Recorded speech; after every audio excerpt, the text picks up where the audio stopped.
Hi, I'm Nikki Lowe, and welcome to the Wisdom for Working Mums podcast show, where I share insights and interviews that support women to combine their family, work, and life in a more successful and sustainable way. Here at Wisdom for Working Mums, you obviously hear me talk a lot about mothers, but a huge part of our experience is influenced by gender and societal roles. The research shows that if we can achieve more equal parenting, then the gender pay gap and the motherhood penalty reduce significantly. For Father's Day, when this episode is released, I wanted to give a voice to fatherhood and how those gender roles influence a dad's experience. And my guest today has some really powerful insights to share. Today, I'm joined by Michael Ray. Michael became a dad at the tender age of 49, which was a shock in itself. But 2 years after that, he experienced an even bigger shock. He found himself as the sole parent to his beautiful baby girl, Charlie. While on his quest to fill their days with the amazing, the wonderful, the informative and the fun, Michael noted how difficult current norms made the role of dads as primary caregivers. Michael speaks about his insights from his personal journey raising his daughter and the profound impact being a solo dad has had on his outlook. He conveys his important message to organisations and individuals, brimming with concrete, actionable research and guidance with a passion that inspires. He also has a breadth of dad jokes and is an advocate for equality and change. Michael is a national and international motivational speaker who addresses the gender and societal roles that are no longer applicable and the negative impact on organisational, business and personal outcomes. He speaks straight from the heart, and his ability to connect, resonate and inspire people is obvious. And I can't wait to share Michael's story and his insights with you. I laughed in this episode. I cried. I had so many goosebump moments. Honestly, you have to listen to Michael's insights. I know you're going to gain so much wisdom from him. So let's dive in. So welcome, Michael. Thank you for joining me on the podcast show. You're welcome, Nikki. Thanks for the opportunity. And for joining me from all the way around the other side of the world and on a different time zone.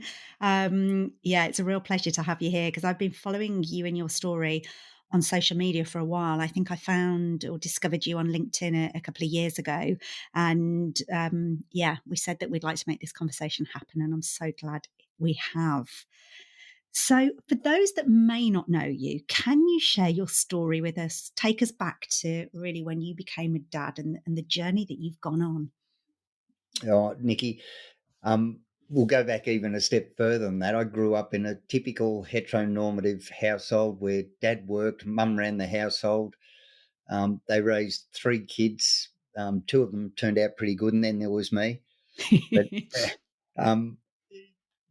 my mum didn't even have a license because dad did everything until dad had his stroke, and then mum went and got a license to be able to care and support for dad. And they were married all their lives, a really successful, great marriage. And I was really fortunate to have such a forward-thinking dad who came from the old school but supported me in whatever I wanted. And he also told me, don't worry about what other people think, you do you. My dad had a hard life, ex-army, didn't get along with his dad. So he was very staunch, but he didn't want that for me. Got to the age 49, grew up in a hyper-masculine world. I was a strength and conditioning coach for elite athletes, Olympic level athletes. So lots of boxing champions and blokey blokes. Went on to become a bodyguard and a nightclub doorman. I did security for every rock star that came through Melbourne in the 80s, everyone from Whitney Houston through to Bon Jovi. So lived a life of excess and abandon. Got to the age of 49, thought fatherhood had passed me by, and then through a short-term relationship, suddenly I had a daughter, 49, and suddenly my world was turned upside down in the best way. But after at 49, became a single dad. The relationship didn't last. Charlie was about 6 months old. My daughter was 6 months old. And then just before her second birthday, I became the sole parent with the mum playing no further part in her life. So just myself and my daughter. So suddenly all of that male bravado had gone out the window, and it seemed like my youth had been no preparation at all for what I was now entrusted with. Wow. Because, so many parents can relate to, nothing can prepare you for parenthood. But actually, the life that you'd been living, the life stage you were at, like you really weren't prepared for that. It wasn't part of the plan. No, not at all, Nikki. I guarantee if you had have asked my friends if I would make a suitable babysitter for their kids, I think a cheese sandwich or a houseplant would have been a better candidate than myself. I'd always been great with kids, loved kids. If ever there was a party, I was the adult with the kids doing the silly things because I was like the Pied Piper. I could get the kids to do anything and have a lot of fun with them.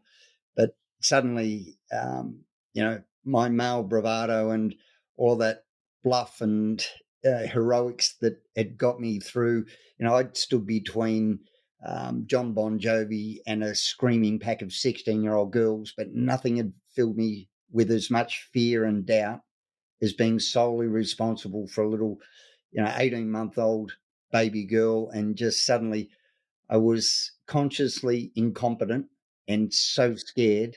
And, you know, the stakes were pretty high, let's put it that way. Gosh, yeah. So what was that experience like? So you're now primary carer for this 18-month-old. So talk us about kind of the journey that you've gone on with that. Um, Nikki, I was great because I had a good tribe around me. I had a great mum, and my mum was very good because her biggest parenting tip for me when I was younger was basically wait until you've got kids of your own and see how you like it. There was no formal instructions. And then once I had my daughter, then it was just relax. It's not rocket science. You'll figure it out. And I was like, but mum, I don't know how to do this. It's not that hard. You'll figure out what she likes, what she doesn't like, but you need to do this. And um, my father was pretty much the same. So she left me to my own devices. But I was really lucky having that supportive tribe around me. I had so many female friends all wanting to step in and help me as well. But I also had a real urge to be able to do it myself. And um, I thought I want to learn how to do this, and I want to be solely responsible for my daughter because nothing has ever filled me with more fulfillment and more purpose in life than being a dad. Suddenly, didn't matter what I did, Nikki, whether I when I went to work, it was great because I was working to be a provider for my daughter. When I was reading to my daughter, it was amazing watching her become involved and attentive in the story, and just everything became purposeful and full of meaning, and life was just so much better. And suddenly, the man that I thought I was, I constantly saying fatherhood didn't change me. It actually revealed who I really was because I was living a bit of a facade, a bit of a lie, trying to be this hyper masculine athlete, strength bloke, bodybuilder, bodyguard type guy. None of that was me. And it was like my whole life I'd waited for this opportunity, and it just all felt right, Nikki. Oh gosh, so beautiful to hear you say that. I got tingles. So you've really made a name for yourself globally around your journey as a solo father. Can you share what's made you so passionate about sharing your journey and sharing your story, and perhaps some of those key moments that have catapulted your story, I suppose, into more of the public domain? Um, Nikki, I'm passionate about because I don't want anyone, um, especially dads, to miss the best aspects of parenthood. The most rewarding.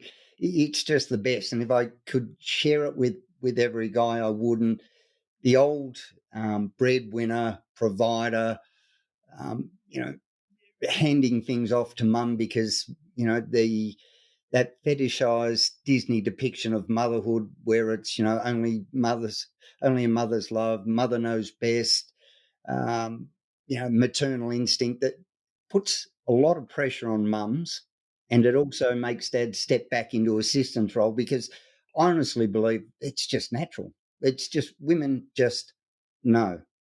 And it's such a ridiculous thing if parents bring home a baby, and I've spoken with many mums, because one of the great things, Nikki, is I've had the unique position where I've got to sit in conversations both as a peer and an observer with big groups of mums and big groups of dads.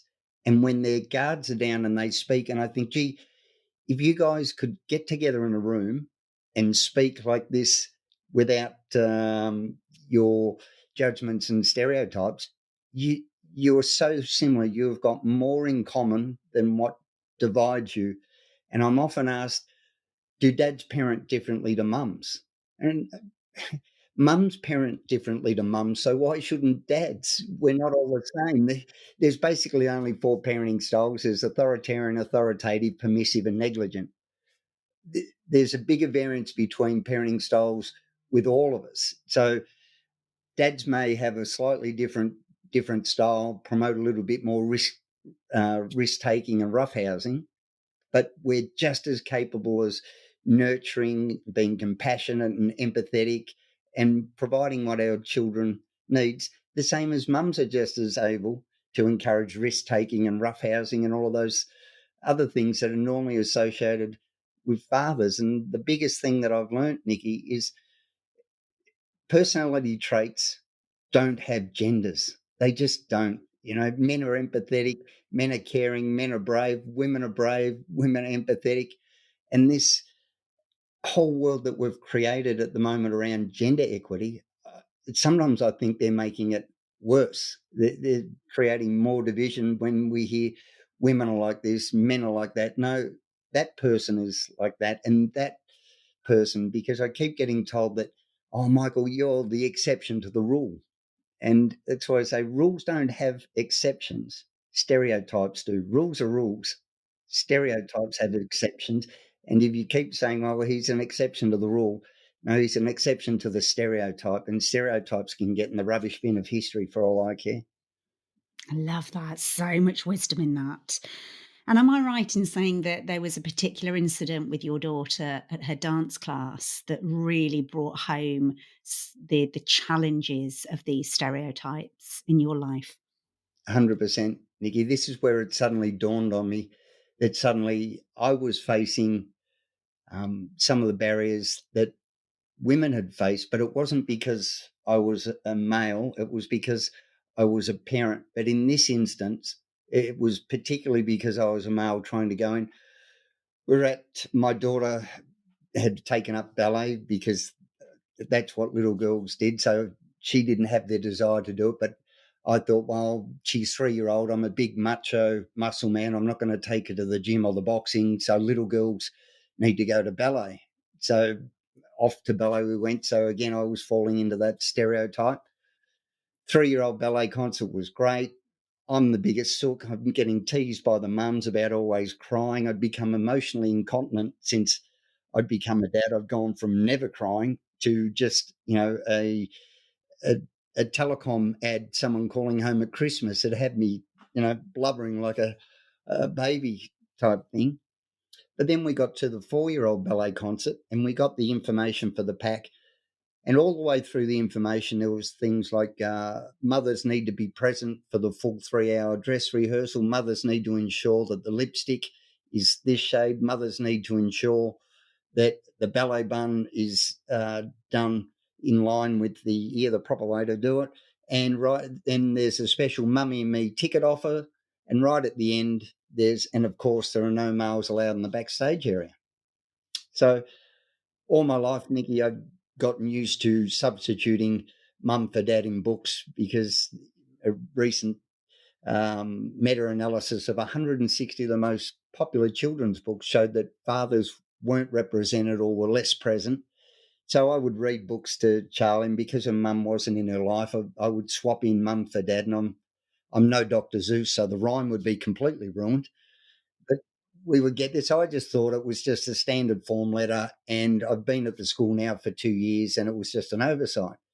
So when we had the meeting for the concert, the pre-meeting, I put my hand up when they said any questions. I said, oh, here at the bottom there's a mistake where it says no males allowed in the backstage area. And they said, well, no, Michael, that's not a mistake. There's no males allowed in the backstage area. And I said, well, but I'm Charlie's parent. They asked me questions, some of the same questions that I've been asked again and again by employers and clients. Does she have a nan or an auntie or someone that can look after her? And I said, well, yeah, she's got both of that, but I'm her parent. Then their next solution was, well, we can look after her if you just bring her to the backstage door. And that's why I explained, well, that would be fine if you're going to look after all of the children.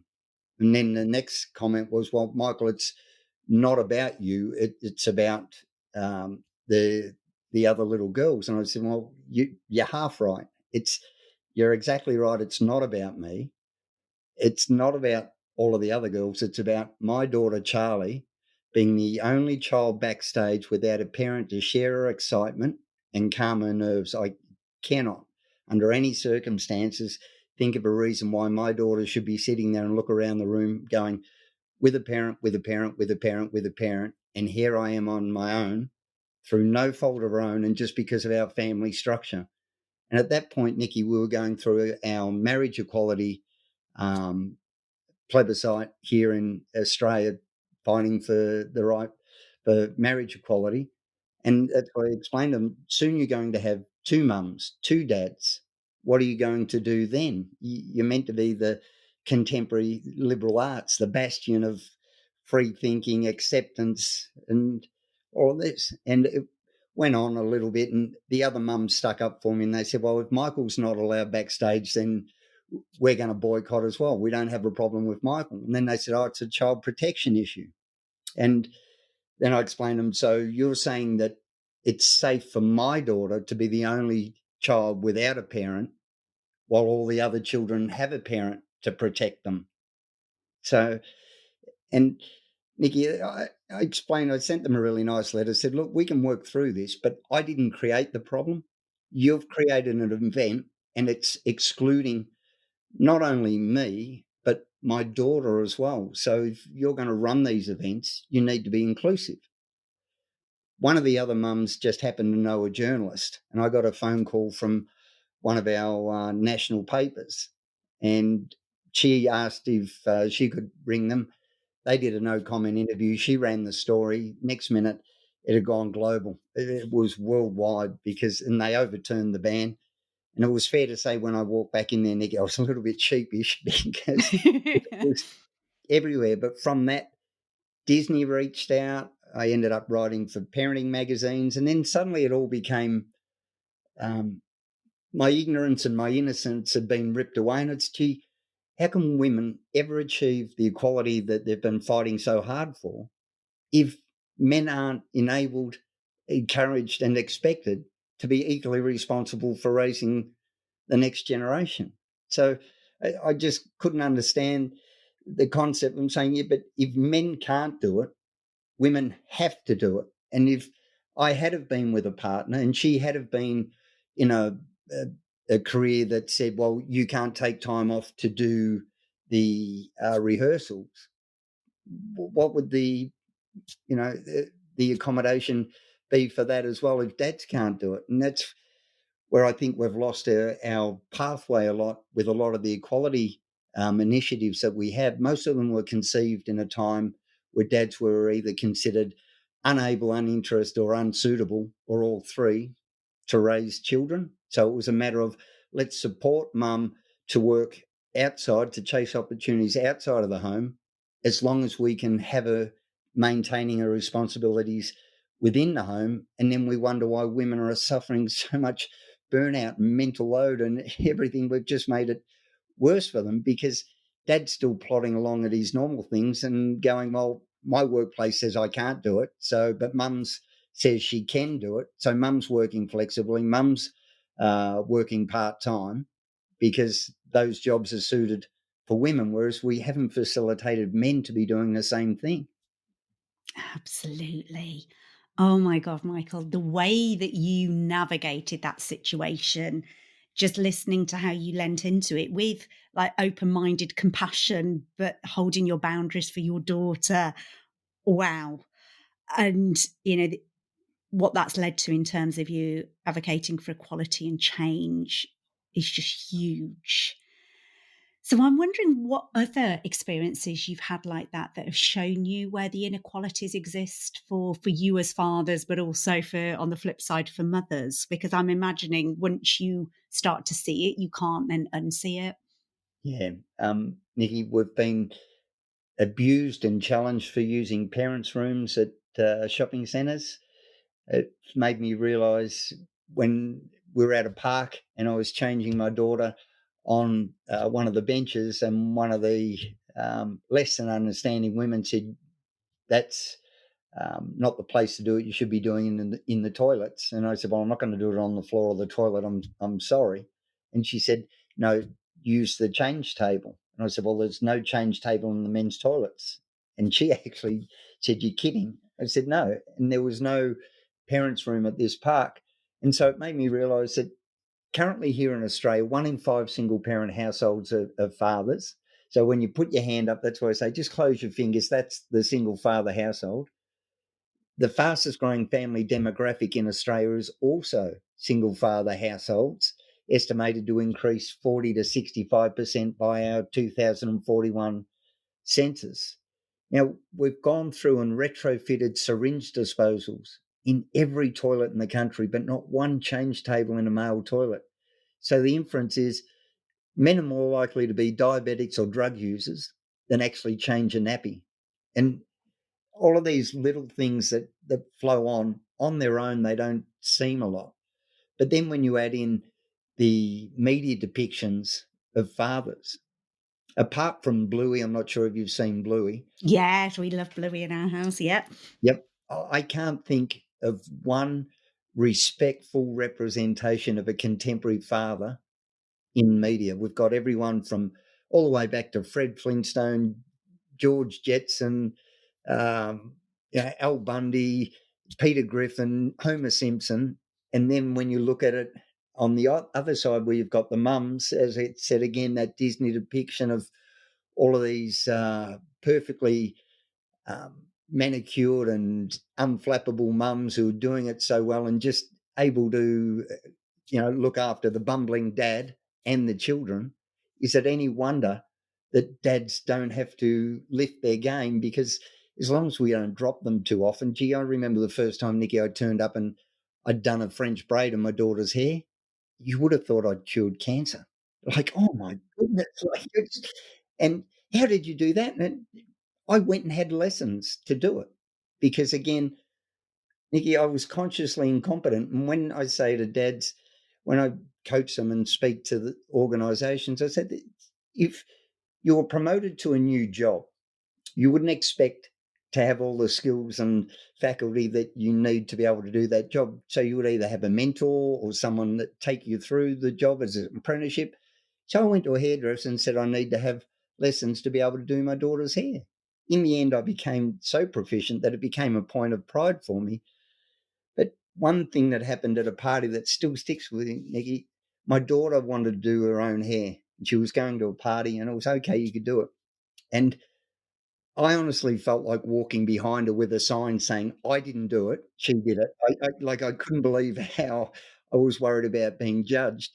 But at the party, it wasn't even, and one was high. And at the party, I went off and came back, and she was sitting on another lady's lap, and she was redoing her hair. And Charlie came over and I said, why did you get her to redo your hair? And she just said, I'll fix your hair. Daddy's obviously no good at this. I didn't have the courage to say something to it then. I just thought to myself, my daughter was so proud because it was her attempt at it and she thought it looked wonderful and it looked rubbish, but that didn't matter. She thought it looked wonderful. And I thought, my goodness, eh, we talk about, and rightfully so, mansplaining and all of these other things. Well, there's a mumsplaining version of it where I've gone off and studied developmental psychology now, and I still sit there and nod politely when I'm being told about developmental ages and stages and what I need to do by women. And by mums. And I know it's well-meaning, but it's no different to me saying to somebody, "Oh, so you're not the secretary. You're actually a manager. Good on you." It's, we just need to get out of that gender stereotypes and expectations that are limiting all of us. The awareness and the depth that you've gone to reflect on your role as a father and how you can be at your best for Charlie and give her the best foundation in life is just awe-inspiring, Michael. And I know you do it because you love her and it's, it's the right thing to do. But hearing you kind of reflect on each of these incidents and what it's teaching you and what it's teaching us. Thank you for sharing this, because I think every single person listening to this can take something from it. Thanks, Nikki. It's the most fun I've ever had, Nikki, and I work with a lot of guys that I coach, and a lot of successful men that appear to have the trappings of success, the good career, the good job, who want living lives of quiet desperation, wanting nothing more than more time with their children. And so I come from a place of scarcity where it's like, gee, you know what? I'm nearly 50 years older than my daughter. I've got more yesterdays than tomorrow's left. My goal is to stay healthy and active enough to, hopefully, if she decides to have grandkids, that'll be my next run around with it. Because give me every moment. Again, the sleepless nights, the trips to the hospitals, just I'd have it all again. And that's what I'd say to guys. It's just what we. One of the biggest problems I have with the equality debate, it says that the only things of worth, the only things that matter, the only legacy that actually counts is a legacy of things, and none of that matters. So men may seem to have it all, but do they really? Do they, that connection with a kid, that time with the kids, those moments that become memories that you carry forever, the first that we miss. And it's not just men. What I'm saying is parents. So, we've got the majority of two-parent households now where they're both working. But when we're forced through our situation and circumstances to go, there's a sports day, there's a performing arts concert, there's a school graduation thing, and I've got to worry about my boss being a bit of a prick because he's going to give me a hard time about this. Once we all realise that when we facilitate a truly family-friendly, supportive environment, you've got that employee engaged and you've got them ready to go the extra mile, and it's not going to make that much of a difference to the whole output of the company. Yeah. And the ripple effect of that for the families, for society is huge, isn't it? Yeah. So, what changes would you like to see happen in society then going forward for fathers and parents? Nikki, I'm a big fan of begin at the beginning because it's called the beginning for a reason. And looking back now, I think the sooner we tie our boys to fatherhood as tightly to fatherhood as we do our girls to motherhood, that'll be the biggest shift in society. It's, how many parents are comfortable with a young boy babysitting instead of a young girl? I remember my sister made a fortune as a babysitter. I made my money mowing lawns and sweeping, raking leaves and things like that. We complain when men don't know how to settle a child with colic early and girls do, and we put it down to, just that maternal instinct.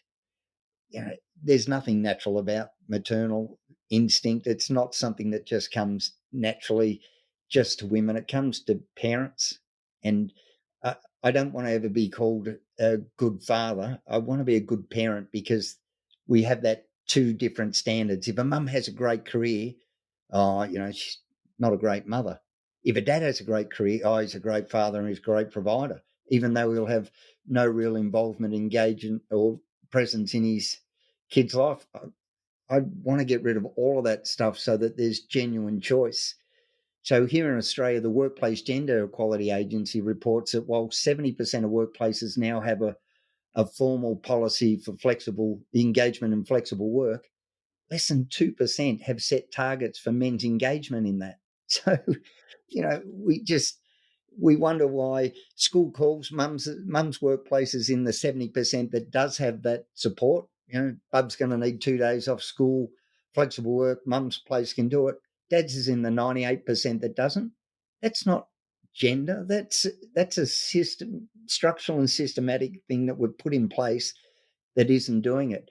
More than 70% of HR practitioners currently females, yet we don't have intentional, specific language. Dads have different things. We've got to overcome the perception that if we're involved with our kids, we're not committed to our work. Exact same as what mums do, except the assumption is, well, mums are committed, so we won't give them the opportunity. Dads are committed to providing, so dad will work a little bit harder if he has kids, so we'll give him more opportunities so he can be a good dad, and we'll give mum less opportunities so that she can be a good mum. And we're just killing ourselves, and fathers are missing out on the absolute best aspects of being a parent, and mums are missing out on that fulfillment and the rest of their lives where they're not just one-dimensional, I'm a mother, Oh, that's so powerful. So I'm imagining that there's mothers listening to this and they're like, yeah, I want to make sure either I'm creating more equal parenting in my home with my partner, if they've got one, or they're going, right, I've got a son or sons, and I want to make sure that going forward, they can feel like they can step up as an equal partner, an equal parent. So, what part could we play in this? So, if you were to give kind of me and my listeners some advice, knowing that this isn't you mansplaining, this is you about actually, you've got some real deep experience and you clearly know your stuff, Michael, that can really help us. What advice could you give us?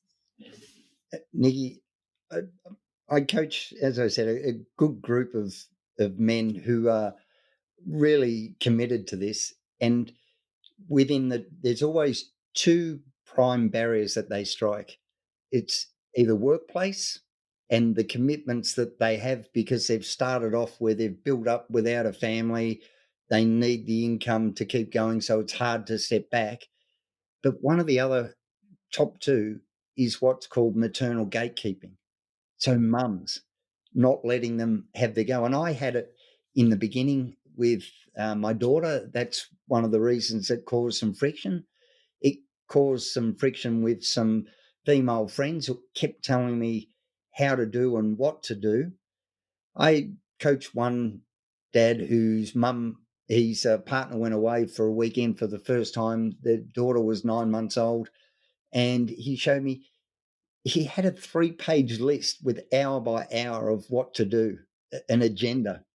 And I said to him, "You kidding?" I said, "Did you do it?" He said, "No." I said, "Did you let her know you didn't do it?" He said, "No." Are you crazy? Like, too scared. As I said earlier, everyone says, "Oh, dads do it differently." We know the benefits of diversity for management. We know that you can't foresee and accommodate all different people's situations and circumstances. I would never know what it would like to be a coloured person from a certain ethnic background and the challenges they face. But if I've got them on a management team, they'll spot stuff that I would never have done and save me from making a mistake or a decision that could go down that. Well, it's the same with mums and dads. My advice to mums is it might make your left eye twitch and you might not, but unless he's going to drop them, unless they're in some sort of physical danger, let him find his way. Don't correct him, because if he's going to do it, if he wants to be more involved, and he'll learn from it, and once he gets that sense of accomplishment, I hold Australian records in certain sports, and there's nothing that's filled me with a better sense of pride and purpose than that end of the day. The kitchen's clean, the kids fed, the house is looking good, and now I'm just sitting back basking in the own glory of, oh, what a dad, what a parent, kids happy, we've had a great talk, good bedtime story, giggling. Now, I can understand where mums come from, because you find that great sense of agency and fulfillment that I find in being a good parent. I've got a new partner, or I've got a partner, we're about to get married. Our first weekend together, when, I was everything. For 5 years, I stayed single on purpose. A lot of people assumed it was because of my looks and personality, but no, it was a conscious choice to focus on my daughter. That first weekend, when we stayed at my partner's place, suddenly it was bedtime. Our normal routine was jump on, piggyback, bedtime story, bit of a race, whatever. And it's come up, bedtime story. Oh, can Robin put me to bed? Nikki, it was like a dagger to the heart.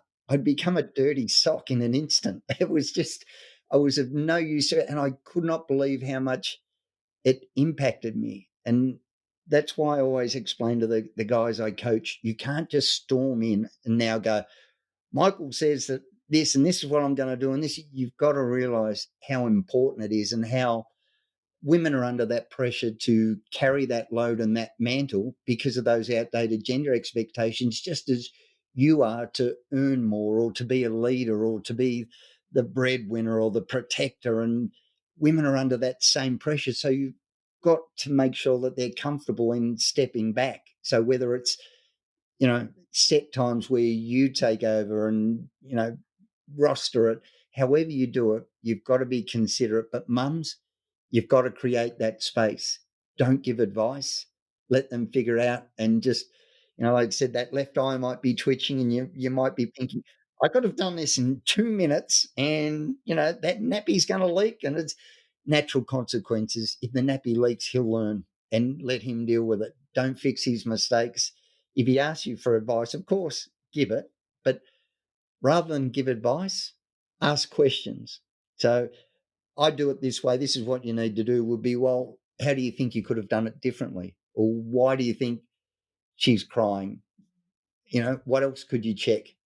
You've fed her. Could it be something else? Just ask questions. And it's the same suggestion I give to dads with their parenting. Don't be large and in charge and give advice. Forget about having to know it all. Ask questions, because of the quality of your children's life and the quality of your relationship with your partner will depend on the quality of the questions you ask of them. Oh, so much wisdom in there.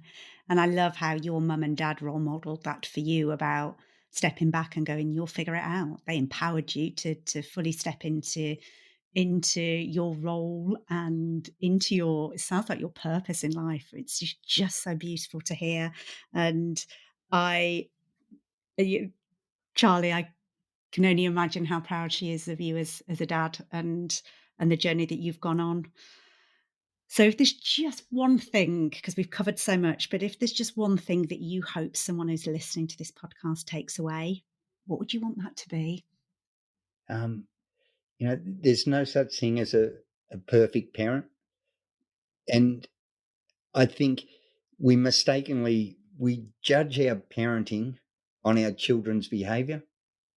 Kids are kids. The only thing you can judge your parenting on is your behavior as a parent.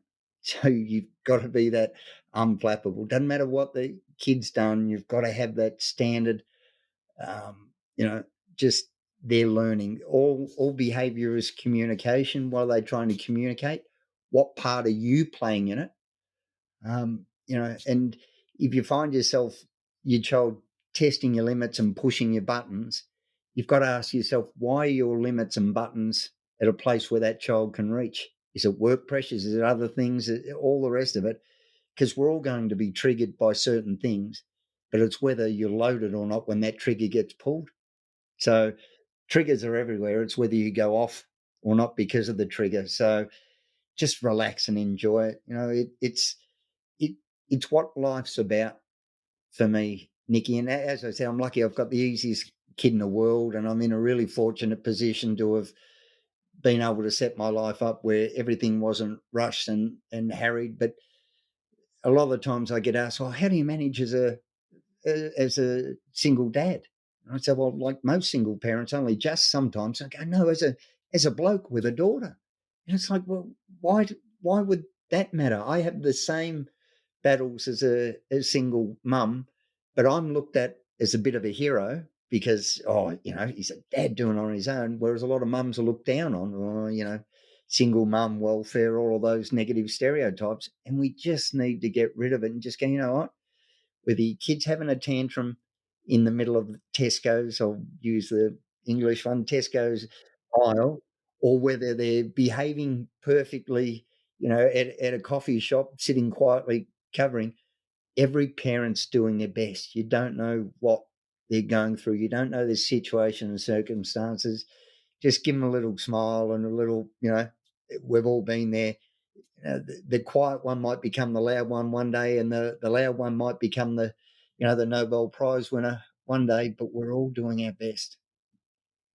You can tell the work that you've done on yourself, Michael, either life experience of being that kind of more mature father, and I'm a mature mum, so I kind of get that. You've done the work on yourself, but it sounds like you've continued to do your work on yourself, because what I'm hearing there is you're right. You're as a single dad, there's almost like the perfect mother. You're not Women can get caught up in the perfect mother syndrome. And in some ways, you were free of that. But actually, you could have got hooked into, well, I've now got to be the perfect mother and the perfect father. And that could have put pressures on you that you were triggered in all kinds of ways. But it sounds like you've done the work on yourself to unhook yourself from either of those, and that you're forging your own path and finding this beautiful way of showing up for Charlie. Yeah, thanks, Nikki. It is, and that's why I say all the time, I acknowledge that because of outdated gender stereotypes and assumptions, that it often makes me the target of stigma and attack. But what I'll never accept is that I'm the victim of it, because one's on me and one's on them. So other people's um, opinions of me don't really matter. And as I said, we've caught up in a lot of the external, extrinsic success, job, all the rest of it. None of that matters. There's 12,000 people at Google that thought they'd work their way up into a great job and may have sacrificed time with their family and moments that they'll never get again, that suddenly, they realized how important they were to Google. And, I keep trying to drum home to men, if you've managed to become vital, important, and irreplaceable within your organisation, involved in the minutiae of decisions and the directions that your company or organisation is going to take, and not the same within your family, then both you and your organisation are managing the wrong things, because something happens to you, your organisation's in trouble. Something happens to your organisation, and your family's given up you for what? So powerful. So Michael, thank you for coming on and sharing your story and insights with me.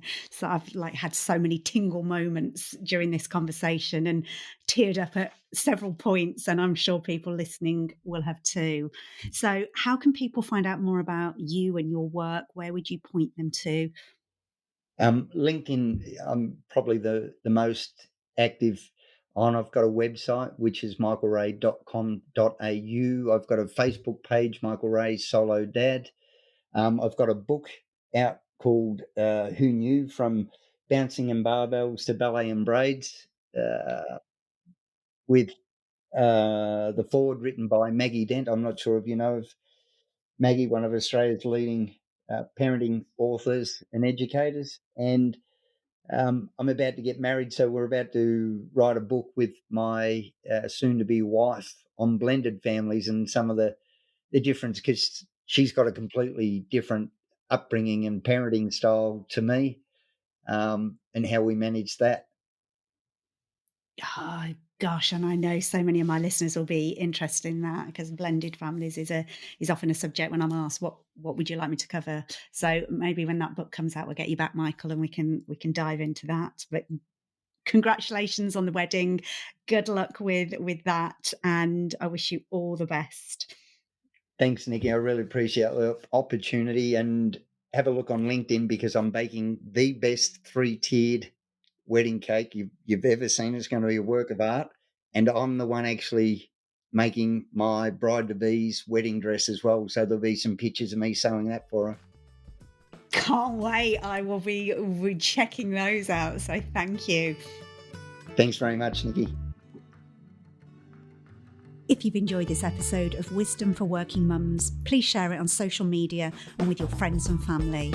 I'd love to connect with you too, so if you head over to wisdomforworkingmums.co.uk, you'll find a link on how to do this.